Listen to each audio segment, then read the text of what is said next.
Hello, everyone. We'll start in about 2 to 3 minutes for Daryl, Joji, Maeda, and Like Water, A Cultural History of Bruce Lee.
All right, I guess we're live. Greetings, everyone, and welcome to tonight's virtual author discussion for Chaucer's books with Professor Daryl Joji Maeda, the author of Like Water, A Cultural History of Bruce Lee. I'm Michael Takeuchi, and I'm the events coordinator at Chaucer's Books, a 47-year-old independent bookstore located in Santa Barbara, California. To purchase Like Water, to browse other titles, or check out our upcoming events, please go to our website at chaucersbooks.com. Tonight's event is being simulcasted and recorded on our YouTube channel and will be available to view after program's completion. While our guests and I are the only ones seen and heard on this webinar, please feel free to utilize the Q&A function located at the bottom of your screen. And YouTubers, please type your questions into the chat, and we hope to get to these at the end. So let's begin. I'm gonna turn on the little record button here. All right, and I think we're ready to go. So we're very glad to have Daryl Joji Maeda here. And well, before we introduce you, Daryl, my mother, Patsy Lee, unfortunately no relation to today's subject, was born in the same San Francisco hospital as Bruce Lee was 7 years ago. I didn't feel a connection until I was about 8 years old when my brother David showed me a movie called Enter the Dragon. Later, when watching The Big Boss, Fist of Fury, and The Unfortunate Game of Death, I was transfixed not only by Bruce Lee's martial arts acumen, but him as a person. You know, whether it was a raised eyebrow, the slight head nods, his ability to observe without absorbing, it was mesmerizing. But what struck me most about the only Asian athletic role model of my childhood was his confidence. He truly was an amazing person that we're so glad to have you come out here, Daryl. So welcome. Michael, thank you so much for putting on this event, for hosting me and giving me the opportunity to talk about a person who I think is really, truly an amazing human being, but also really a symbol of a time and someone who's not only made history, but was made by the history around him. Wow. Well, Daryl's an expert. He's not only the Dean of Undergraduate Education and Vice Provost at University of Colorado at Boulder, he's also Asian American Studies Professor. He's also the author of Chains of Babylon, The Rise of Asian America, and Rethinking the Asian American Movement. There's one video, Daryl, if you don't mind me sharing really quick before we start, is if I can find it here. Let's see. I don't know if I can or not now. I wanted to share that Like Water video because it truly is an amazing thing. Oh, shoot. It's not allowing me to do that. But do you remember what he said? Be formless, be shapeless like water. When you put water in the cup, it becomes the cup. When you put water in a bottle, it becomes the bottle. When you put it in a teapot, it becomes the teapot. Water can flow or it can crash. Be water, my friend. What an amazing philosophical insight. And I was just wondering, that sense, what kind of sense did you get from your research of this book? So one of the things that's really apparent, Michael, and thank you for giving us a live rendition of the Like Water quotation. It was very good. You know, Bruce Lee was a person who was constantly in motion. He was created by trans-Pacific currents that were flowing both eastward and westward across the Pacific, bringing people, ideas, capital, technology. And he was born into a world that was rapidly globalizing. And today we're in a world that's even more globalized than it was in his lifetime. Mm-hmm. One of the arguments that I want to make here in this book is that you can't pin Bruce Lee down to any one location. Some people want to put him into a silo as a Chinese martial artist. Others would say, no, he was a quintessential Asian American immigrant. Neither of these stories is complete, right? One of the points that I'm making in the book is that Bruce Lee comes into being in transit, and it's his constant interchange with people of different cultures and races, ethnicities that makes him what he is. And this is a through line in many different areas of his life. It's true of his martial arts. It's true of his films. It's true of his philosophy. He was quite a philosopher, and it's true of his personal life. So one of the things that, you know, in your quotation, you say water can flow, and Bruce Lee flowed like water. He was constantly in motion. And, you know, I'm gonna read in a little bit a section about that illustrates that in one particular area. But you know, you asked what was the thing that struck me. The thing that struck me about Bruce Lee is that he was an extraordinary individual, to be sure, right? He was ambitious. He was beautiful. He was physically talented beyond most human beings. But he never would have become the global superstar he was without being able to ride those transnational and trans-Pacific currents. Interesting. You were very interested in him at a younger age, like most of us were, weren't you? Well, you know, I grew up as an Asian American boy in the 1970s, and as you probably remember, there's not a lot of Asian American male role models out there who were, you know, who were strong, who were heroic, who you could look up to as someone to emulate. So yeah, I think that I want to just give a shout out to Dondi Griffin, who lived down the street from me, had this epic poster of Bruce Lee in his bedroom, right? And that was some of my first exposure to Bruce Lee. And you know, for those of us who grew up in that time period, especially as young boys, men, right? There was no sense in which Asian American men were portrayed in the mainstream media as positive, masculine, role models, right? In things like, well, you think about the TV show Bonanza, right? Hop Sing is played for laughs, right? Just a joke. Or you think of other examples of Asian American masculinity in the media. It's oftentimes threatening, it's deviant, it's somehow right a threat to oftentimes to to white womanhood. So Bruce Lee gave just an alternative to that, right? An alternative vision of what it meant to be an Asian American in the United States. That's really interesting about the roles that Asian Americans play. Like I mentioned earlier to you off camera that my uncle was in show business, and he and other friends would go for roles of, Chinese waiter, evil henchman. But that's essentially all there was for people prior to the 1960s.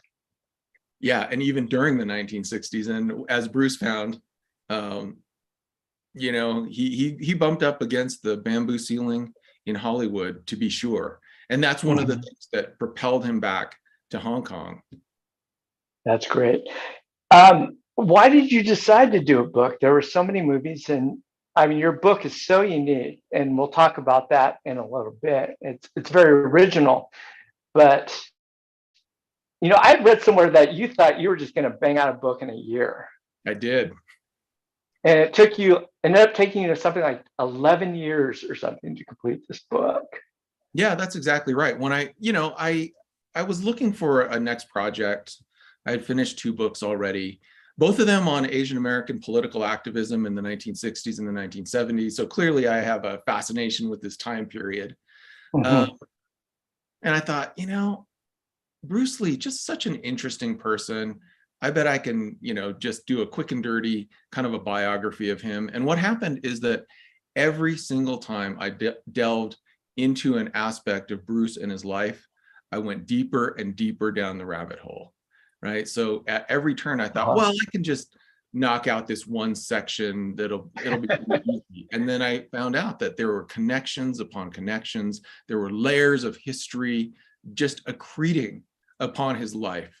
And so, I decided, it's worth taking the time. It's worth investing the energy into really unraveling his story. And in the book, what I try to do is tell a story not just about an individual, but an entire world, an entire way of thinking.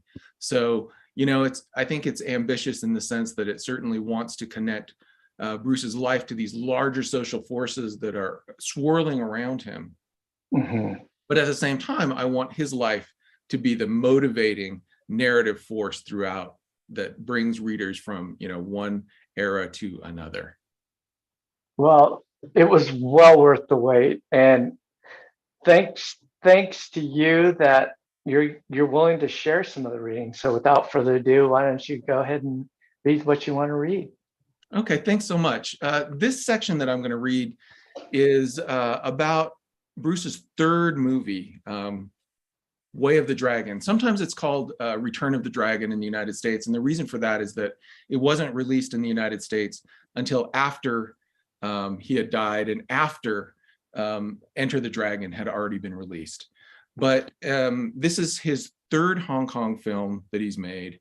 The first 2 that he made were both broke box office records, made him the biggest star in all of Hong Kong, indeed in all of Asia.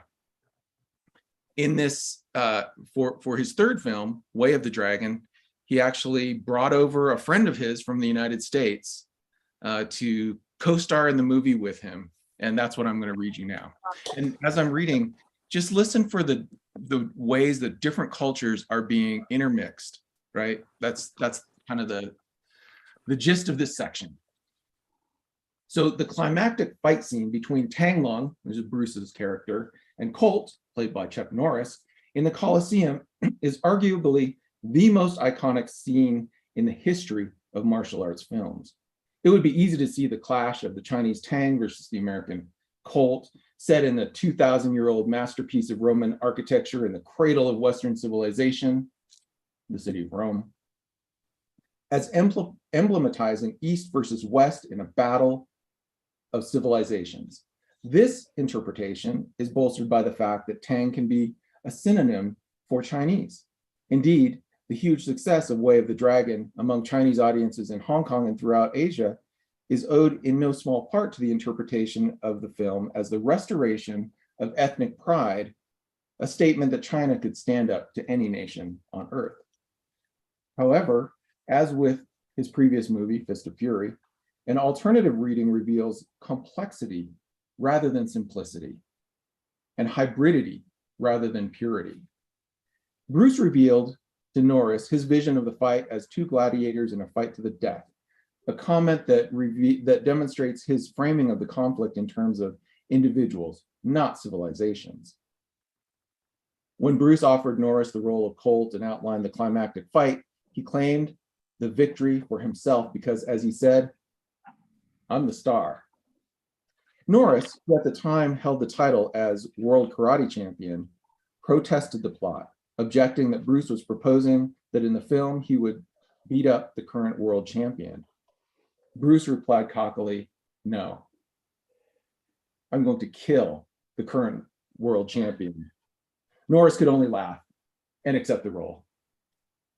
Once the cast and crew were setting up in the Coliseum, Norris was overcome by the realization that, quote, "not so long ago, gladiators had gone out there to fight to the death before a cheering crowd," unquote. But even this recognition was mediated through a cinematic lens. He recalls, "I was reminded of movies like Spartacus, in which Kirk Douglas fought in the arena." Although parts of the fight were filmed in the Coliseum, lack of time and a lack of permits, they actually never pulled filming permits here, dictated that it be completed elsewhere. So the crew took photographs of the Coliseum that they then used to construct a replica set at the Golden Harvest Studio in Hong Kong. The film establishes a stark visual distinction between Tang and Colt, who prepare for combat by stripping down to the waist and limbering up. Colt unveils his muscular upper body, thick, rounded shoulders, and biceps and hair. So much hair, covering his shoulders, his chest, his stomach, arms, and back.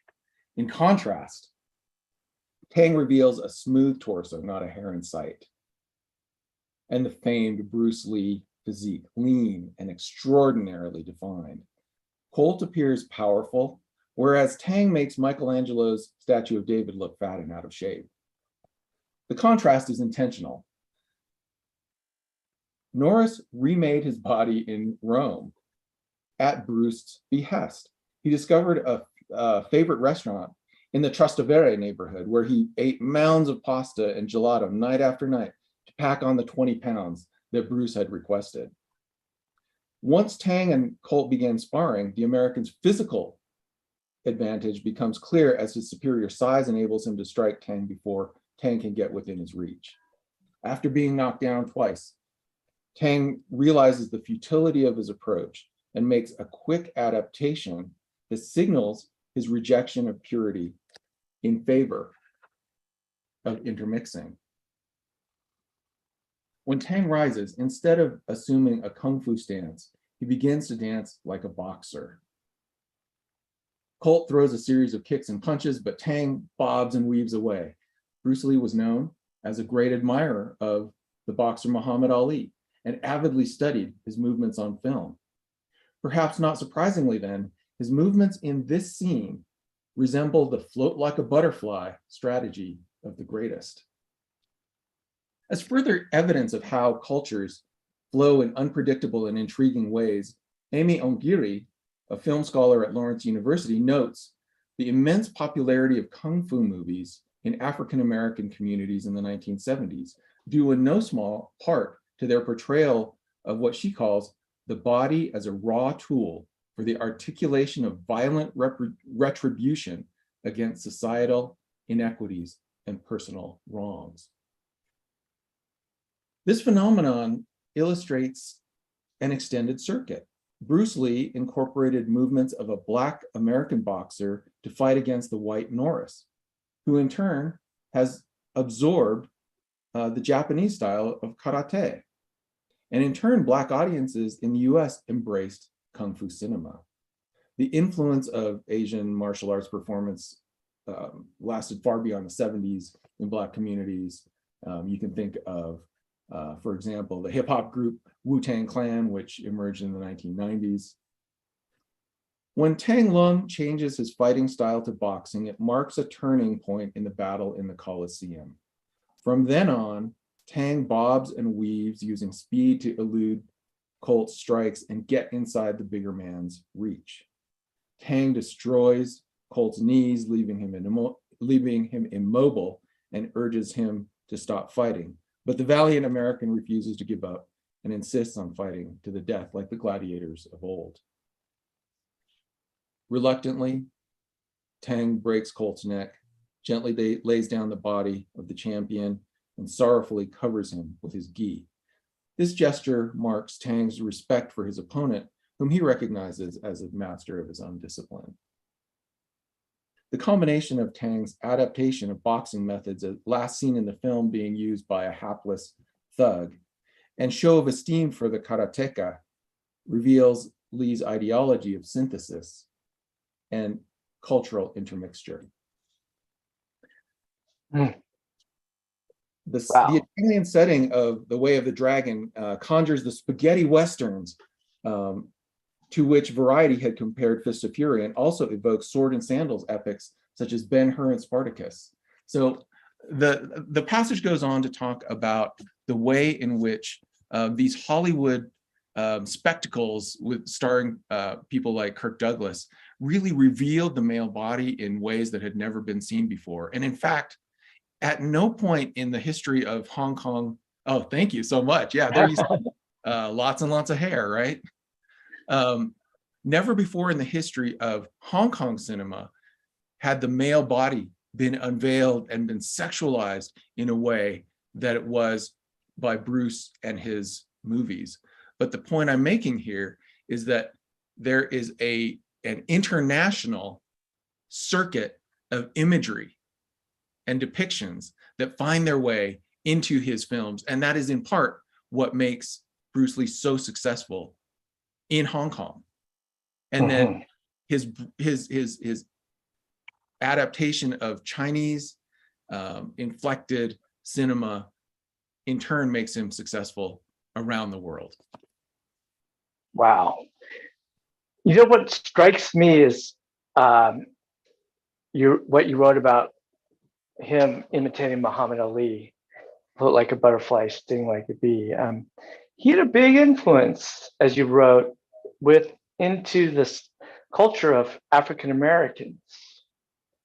And if you could talk a little bit about that, because they really respected Bruce Lee, you know, second only to maybe Martin Luther King, I think you wrote something of that nature. Yeah, that was it. I was quoting Amy Ongiri. So yeah, there's an allegory in the Bruce Lee story, because he's always somebody who's fighting for justice. And he does so from the position of an underdog, right? He's trying to protect communities and the people around him from the predations of bigger, more powerful, more sinister forces in the world. And he does so at the ultimate cost. He gives himself up to the cause of defending the defenseless. And he does so with his bare hands and his bare feet, right? So the allegory is, for people of color in the United States, subjected to a system of white supremacy, right, for centuries, right? Oftentimes the outlook can feel grim or bleak or hopeless. But what Bruce offers is the body itself, properly trained as an object and a tool for liberation. In Enter the Dragon, there's a very extended connection between Bruce, his character, and an African-American karate fighter who's actually part of what it was in real life in the 1960s and 70s, part of the movement for liberation through martial arts. Mm.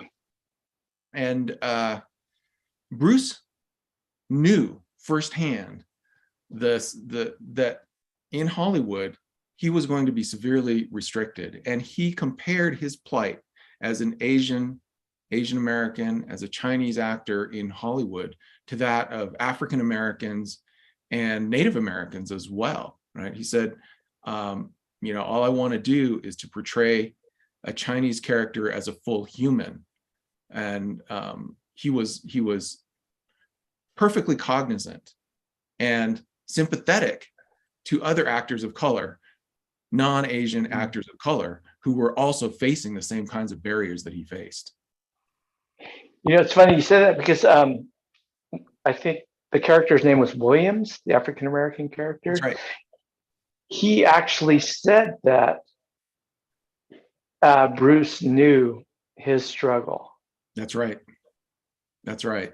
And in the film, right, he comes into Hong Kong and he sees the poverty and he looks around and he says, slums, they're the same everywhere, right? So it's making connections between different groups of people who are subjected to exploitation and oppression. Interesting. I want to go back a little bit to the younger days. Let's see if I have a photo. I think I have a photo of him with his parents here. I think this is from your book, right? Mm-hmm. Yeah. So Bruce just didn't come out of it nowhere. I mean, his parents were Chinese opera. His father was an opera star, and his mother was in the cast as well as costume designer or something like that. Yeah, it's not really clear about his mother. She certainly came to the United States on a travel visa that said that she was a costume. Okay. But his father was absolutely a Cantonese opera performer. People oftentimes called him a star, but I don't think he was necessarily a star. He was just a very, well-known performer. Mm-hmm. And the Cantonese Opera is a fascinating story, and it's the reason why Bruce was born in San Francisco. His parents were from Hong Kong. Mm-hmm. His father was in a touring Cantonese opera company that visited San Francisco, and his mother accompanied the father along the way, and she was pregnant, and she gave birth to Bruce in San Francisco. But the Cantonese Opera itself is a really good example of the kinds of transnational flows that I'm talking about in the book. So the discovery of gold in California comes in 1849. By 1852, Cantonese opera is being played in San Francisco. And from 1852 onwards to 1943, it's played consistently by a number of Cantonese opera companies. So what happens, right? How does this come about? Discovery of gold in California brings a number of Chinese peasants who, like people around the world, are drawn to what they call Gumsan, right? Gold Mountain, to seek their fortunes. And when people travel across vast boundaries, they bring with them their cultures. And so immediately, right, within 3 years, a troupe of Cantonese opera performers gets a bankroll in Hong Kong so that they can come and entertain the Chinese miners in San Francisco. And then from that moment on, Cantonese opera is performed in San Francisco, as far east in the United States as New York. It's performed in Mexico City, in Peru, in Canada, all throughout the Western Hemisphere. And it's performed oftentimes by companies of Hong Kong performers touring around all of these different places. So Bruce Lee being born in the United States, some people might say, was an accident because his mother was pregnant and just happened to give birth there. But I think of it in a different way. His birth in San Francisco, which gave him American citizenship, which is of course what allowed him to come back to the United States as an 18-year-old, was the product of transnational currents that were circulating throughout the Pacific. Interesting. They didn't last too long in San Francisco because they went back to Hong Kong shortly after, didn't they? They did, but not before Bruce appeared in his first film as an Indian. Yeah. So the other thing that's really fascinating about Cantonese opera is this is very closely associated with the emergence of Chinese cinema. So early Chinese cinema, like the opera, is a thoroughly transnational industry where actors, cinematographers, producers, directors, writers are traveling back and forth between the United States and Asia.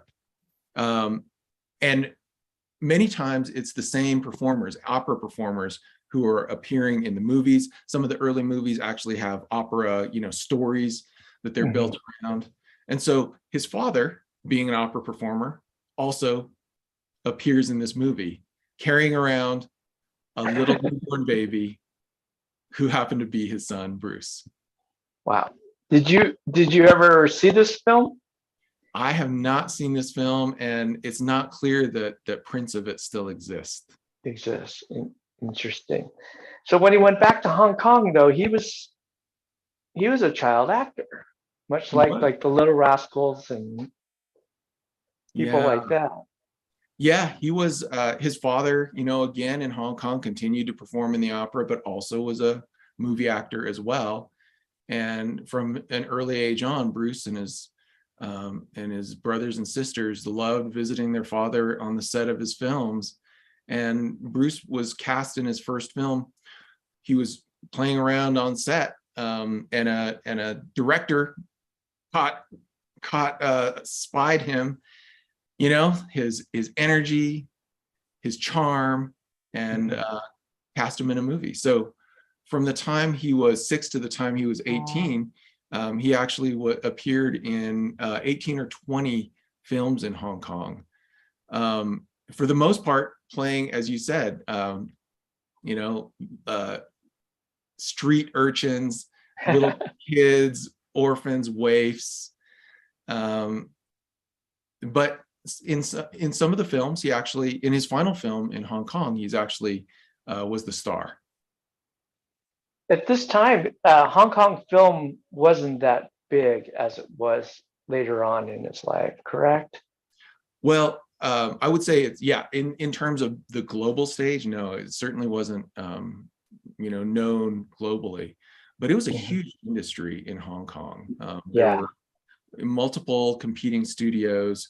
They operated on a system where they had big lots where all of the productions were shot, edited. They actually had dormitories where their stars who were contracted specifically to that theater had to live on company property. And it was very, very much like a fast production cycle. They didn't have the big Hollywood production values. It was fast, quick, and let's just make a profit. At one time in Hong Kong, a new film was being started every 9 days. My goodness. Yeah. You're talking like the Shaw Brothers, correct? Yep. Shaw Brothers was the dominant cinematic force at that time. Okay. So he was actually an actor before he was a martial artist then? That's right. Yeah, absolutely. How did he get involved with martial arts then, if you can tell us? Well, there's lots of stories, right? And some of them represent maybe truth, and some of them represent maybe legend. Bruce Lee himself says, that he was, there was a lot of gangs and youth violence in Hong Kong. It was a time of great economic inequality. There was an influx of refugees fleeing mainland China after the fall in 1949. And so Bruce says in one of his recollections that, he liked to go around with his friends, but he worried about what would happen if he was ever caught without his friends. Would he be able to defend himself? And so he begged his mother to allow him to start taking classes in the martial arts. So this is a very innocent, right? Yeah. In which like he just needed to defend himself. The truth might be a little bit more complicated. He was certainly a troublemaker. He wasn't anything but a model student. He was constantly getting in trouble at school, partially because he was so impulsive and, and energetic. He was Bruce, we got to be clear, was a deeply, deeply intelligent man, but school was not for him. So he got in trouble in school for fighting, and he and his friends, I think, enjoyed mixing it up with rival young people. I mean, you could call them gangs if you wanted to, and they would fight in the streets, and so I think Bruce understood that he needed to up his game so that he and not just to defend himself either, in my humble opinion, but so he actually tried Tai Chi, which his father practiced, but that wasn't active enough. Slow. Slow, yeah. And so he tried to get in with Ip Man, who is the father of modern Wing Chun Kung Fu in Hong Kong. He went into the studio, and according to the senior student there, Wang Xinliang, he was arrogant, disrespectful, and so they sent him away. But having learned his lesson, he came back a few days later, was properly respectful, and was taken in as a student in the studio of Ip Man. But he took most of his martial arts instruction from Wang Xinliang. Ip Man, for those who don't know, was a legend. I mean, one of the greatest martial arts teachers ever. And I think they've made countless movies about Ip Man, including Wong Kar-wai made a wonderful film about him. Yeah, absolutely, right. And he is very well known and respected. As I said, he's the father, the godfather, the grandfather, whatever, of modern Wing Chun in Hong Kong. But one of the things that's really important to think about with any martial art, and let's just take the example of Wing Chun, is that it is an evolving art, right? We might think of martial artists in the 20th century passing down the wisdom of masters from millennia ago, unchanged through the ages. It simply doesn't work that way. Ip Man learned Wing Chun in China, where he was born, in Foshan, and he was like everybody else, like every other human being on the planet Earth, influenced by the things that were going on around him. And some of the things that were going on around him was a move towards modernization in China, and a move to rationalize Chinese philosophy.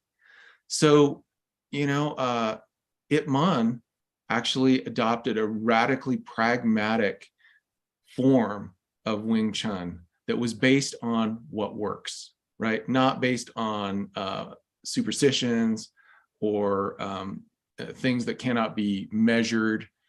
But he told his students all the time, go try what I teach you and find out if it works. And for him, that was the ultimate test. In other words, go do some fighting and find out if this works for you. And so that's the philosophy that he brought with him and that he taught in Hong Kong, right? It was an evolved form of Wing Chun from what had come to him prior. Obviously, this influenced Bruce greatly because Bruce adapted to so many different forms of martial arts, from Kung Fu, Karate.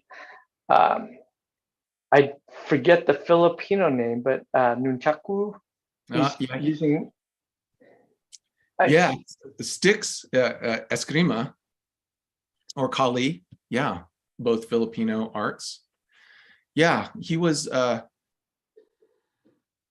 not exposed to that many martial arts in Hong Kong. And in fact, he only studied Wing Chun Kung Fu for at most 4 years, Mm, which is nowhere near a lifetime, nowhere near yeah. the time needed to master a martial art.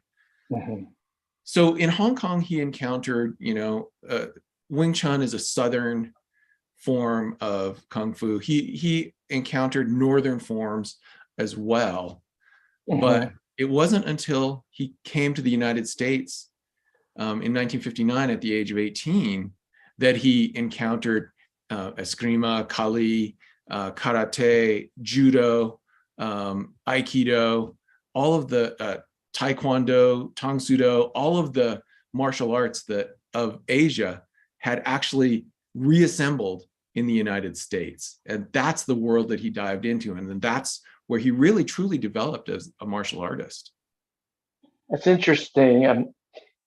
His style was Jeet Kune Do, Mm-hmm. correct? In that, but is that translated as formless fighting, or how is it Yeah, translated? Jeet Kune Do means way of the intercepting fist. Okay. But he did describe Jeet Kune Do as a style of no style, right? And so Mm, the idea of the intercepting fist is that, in some martial arts, you break up offense and defense into different things. So there's a mhm, block, for example, right? You can block, and then that would be defense, and then you punch, which would be offense. But the intercepting fist is actually simultaneously a defensive move that deflects an incoming blow, but then continues without stop, without interruption ah, onto its target. mhm. So how is he able to apply the two aspects of his life of being in film and show business and martial arts? It's fascinating. In the United States, he really fundamentally refigures his martial arts. He's fighting people in the United States who are bigger and stronger than anyone he's ever encountered in Hong Kong. And he comes to believe that just pursuing Wing Chun is no longer going to achieve its means of making him an invincible martial artist. And so he starts absorbing everything around him. He starts learning, for example, how to do high kicks. He had never done high kicks Mm, before. He stretched. There's a film of him kicking a lamp above his head that must be at least 7 feet in the air, high kicking. He wasn't able to do that because he was just naturally gifted. He was able to do that because he worked tirelessly on his limberness, right, and his agility. So he begins to work on, again, kicking, which is not a super important part of Wing Chun. He starts to do weight training in the United States, which he had never done before. And the reason why he does this is he falls in with a group of Asian American martial artists who also happen to be part of the burgeoning bodybuilding scene in the 1960s. So for the first time, right, he's lifting weights, he's running 3 miles a day, right? This is where his body begins to become the quintessential, the iconic, the fabled Bruce Lee body. mhm, And through all of this, he's developing these ideas, he's intermixing different styles, he's taking influences from all of the Asian martial arts, but also, as I suggested earlier in the reading, from boxing, also even from fencing, right? The footwork he takes from fencing. mhm. And all of this is done in a quest to, as his Sifu, Ip Man, said, test things, try them out, see if they're true. And so he says, I'm going to pare all the unnecessary movements out of my martial art. Which brings me to your original question: how does he combine, or how does he see the relationship between acting and fighting? He actually writes about this in a letter to the producer of The Green Hornet, which was the TV series that he was first cast on in the United States. And he tells the producer, I've been really working on honing my craft as an actor, cutting out everything that's unnecessary, leaving only that which is essential. So his martial arts and his acting to him are two sides of the same coin. Wow. Yet he was ahead of his time and he wasn't appreciating the United States, and he had to go back to Hong Kong to actually be an actor. Well, he could have been an actor just fine in Hollywood if he was content to play stereotypes and minor roles. He was not content to play stereotypes and minor roles. So in the first, in the Green Hornet, he was cast as Kato, which actually is the most memorable part of that series. He was the most popular character on the show because the show was really bad. I watched the whole run. It's one season, and it's not a great TV show. But he realized that his role was a sidekick role, right? That even though he was the electric presence on screen, he was never going to get first billing. And throughout, you can see in the archives where he's constantly angling for more. He says to the writers, I have ideas for Kato that I think would make him cooler and more real. And they just pat him on the head and say, you're doing just fine. You don't always have to talk to matter to the script. And, after the Green Hornet was canceled after its first season, he really goes on to find that the doors in Hollywood are closed to a Chinese American, Asian American actor who wants to do anything more than just be a bit player. He goes on, he does some choreography of fight scenes, he has some bit parts, but meanwhile, the Green Hornet is being syndicated around the globe, and it's playing in Hong Kong, which is a place where they latch onto Kato so much that it runs in Hong Kong as the Kato show. And so he goes home for a visit, and he can't figure out what's going on. He's besieged at the airport by paparazzi, and there's crowds everywhere. He had become a major celebrity in Hong Kong. Wow. And by this time he had married Linda, and Brandon was born. That's right. At the time they moved back to Hong Kong. I'm seeing a trend here though with Bruce. He seemed kind of restless. I mean, he went from the United States to Hong Kong, back to the United States, back to Hong Kong, and eventually back to the United States again. Did he feel like he belonged in one place, or was he a person of all places? It's a great question, Michael. And he was asked this, in an interview with Pierre Burton. He said, do you think you're more Oriental or Occidental? And he said, he basically said, I refuse to choose, right? That I do not want to be thought of in that way. I'm just an individual. I'm just a person. And he refused to make a hard and fast distinction between the East and the West, right? Oftentimes the way that we think about the relationship of Asia to the West is as in oppositions. And he refused those oppositions. He said, these things are not opposite. There are some things where Asian cultures thrive. There are some things where Western cultures thrive. And we really need to intermix them and take the best from both. And, I think that he was, I don't think there's any question that he was, maybe restless, as you say, but I guess I would say always looking for new opportunities. One way to think about this is that he was like a river, like a stream that encounters an obstacle, and rather than getting dammed up, simply flows around it.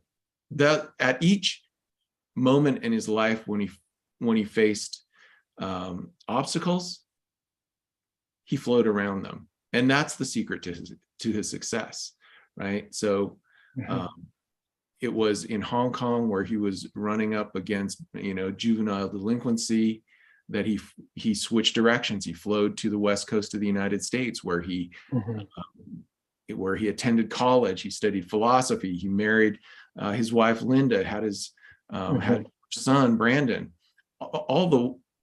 At the time, by the way, when interracial marriage was illegal in 17 states in the United States. It wasn't illegal in the state of Washington, which had repealed its anti-miscegenation laws, but in every other in other regions of the country, in 17 states, interracial marriage was illegal.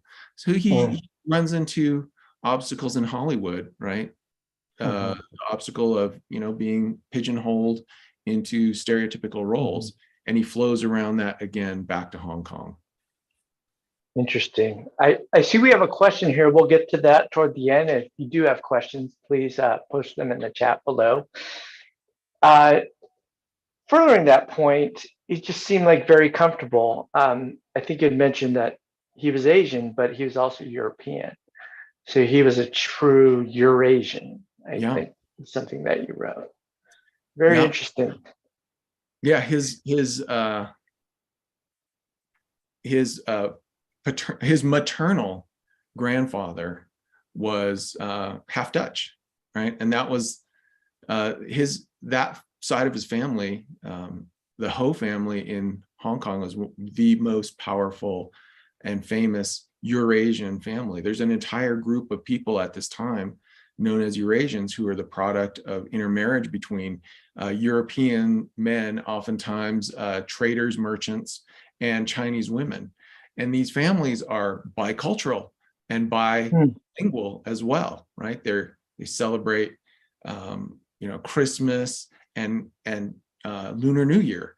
They are fluent in Chinese and in Western languages, and they're oftentimes cast into the roles of intermediaries between cultures. And that means that they also suffered from racism and discrimination from both Europeans and the Chinese as well. Interesting. And Bruce fits into the broader cultural society far beyond the bounds of just martial arts and film. Why do you think that appeal has been so enduring so many years after he died? That's such a good question, Michael. I mean, one thing is that he died tragically young at the age of 32, right? We never had to watch him age and slow down. He's like James Dean, right? Rather than Elvis or Marilyn Monroe. I think, though, there's an element of Bruce that makes him so universally appealing, and that is that he's the quintessential underdog, overachiever. He's the person who strives to do what's right no matter what, and he does so with the minimum possible resources, which is his hands and his feet. He's also incredibly beautiful as a human being, right? Not only handsome, but wow, right? In the movie, when he takes off his shirt, it's always a sign that mayhem is about to ensue, but it's also a moment when the audience just sits back and says, wow, right? I didn't know that human beings could look like that. And finally, I think that he left an indelible impression on the world because he was such a consummate intermixture of cultures. He refused to be pinned down to any one culture. And so people around the world feel like they own him as much as anybody else does. That's wonderful. Okay, I have a question. One of my favorite scenes of any movie, Kareem Abdul-Jabbar trained with Bruce Lee for quite a few years, from my understanding. Yes, you're correct. Do we know how that came about and how many others trained under Bruce Lee and went on to become famous martial artists? Yeah, that's a really good question. It is Yeah. true. Lou Alcindor, who was the center on the UCLA basketball team, and then later in his life became Kareem Abdul-Jabbar, absolutely studied with Bruce. In Los Angeles, Bruce had a stable of celebrities that trained with him, including Steve McQueen. James Garner studied with him. There were a number of Hollywood celebrities that trained with him. In addition to that, so he trained, the Hollywood set. It was very lucrative. He charged them a lot of money. But in addition to that, he trained a number of very serious martial artists. So for example, right, Chuck Norris, who was his friend, they met through the martial arts, studied with Bruce Lee. Chuck was already a national champion. So it's not like we can say, well, he trained up Chuck from nothing. But Chuck certainly took some of the lessons and adaptations that he learned with Bruce with him into competitions. Dan Inosanto was one of his most famous students. And again, Dan, he was a Filipino-American martial artist, went on to become, an incredibly famous martial arts teacher. But Dan was already a serious martial artist before, but meeting Bruce changed his life and his approach. So there are a number of Bruce's students who he may not have taken them from nothing to something, but he certainly was influential in their journeys. I think one of the oddest students he had, you mentioned, was Roman Polanski, the filmmaker. And his wife, Sharon Tate, and Jay Sebring, the hairdresser to the stars, they were all friends. Sadly, of course, they were victims of Charles Manson, but it just showed how much he was ensconced into the scene. Yeah, absolutely. Yeah, and he said that Roman Polanski was just too clumsy to train, and so he refused to actually take Roman Polanski's money. He was supposed to, he was a fight choreographer on a movie with Dean Martin, and he said that guy's too drunk and uncoordinated to fight too. So not all of his attempts to train Hollywood folks were successful. Interesting. Somebody wanted to know from YouTube about, what was this experience like for you in writing this book? I mean, you took 11 years, and it's well worth the wait, I may add. But what was the experience like for you? Well, thanks for your kind words, Michael. And I think, so, there's many different kinds of experiences that you have while writing a book. One is a sense of frustration and despair sometimes when things are not going as fast as you wish they would go. But, one of the most rewarding things to me in the process of writing, and this is true of writing in general, it was certainly true of writing in this book, was getting inspired, right? Finding a story, finding an artifact, finding something that's just really worth thinking about, concentrating on, and obsessing over for hours or in sometimes days, pages and paragraphs. And I found it to be a very kind of stop and start kind of a process for the first 5-6 years or so. But then when I finally hit my stride, it was a revelation. It was just like everything was starting to open up. The ideas were opening up. The language was opening up, and the book really did flow fairly quickly once I reached that point. But that was a point that could not have been reached without a lot of hard work before it. That felt fruitless. It felt like I was hitting dead ends, but that wasn't the case at all. During that entire time, right, there was a process in my head that was grinding away, even in my subconscious. and processing and thinking. And then once I was able to strip away the extraneous parts, what was left was hopefully the good parts of the book. I had read somewhere that you would do some family time when you got home. This is after teaching all day, and then you'd start at 10 o'clock at night writing this book. That's my writing process when I'm writing a book. That, during the day, I have stuff that I got to do. I'm a professor, I'm a dean, and so I don't get a lot of time during the day to work on it. But after dinner, after hanging out with my family, about 10 o'clock, sit down. I would usually have a target of a number of words that I was going to write that night. And, sometimes I would make it, sometimes I wouldn't.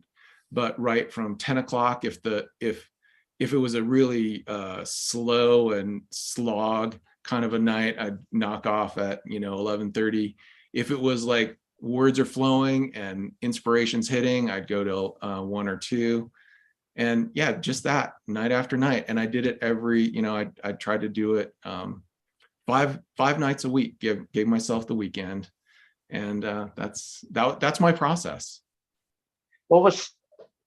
He showed how complex he was, that how pure and true he was. And it was well worth the wait. I thank you very much for creating this work of art, because it truly is a wonderful book.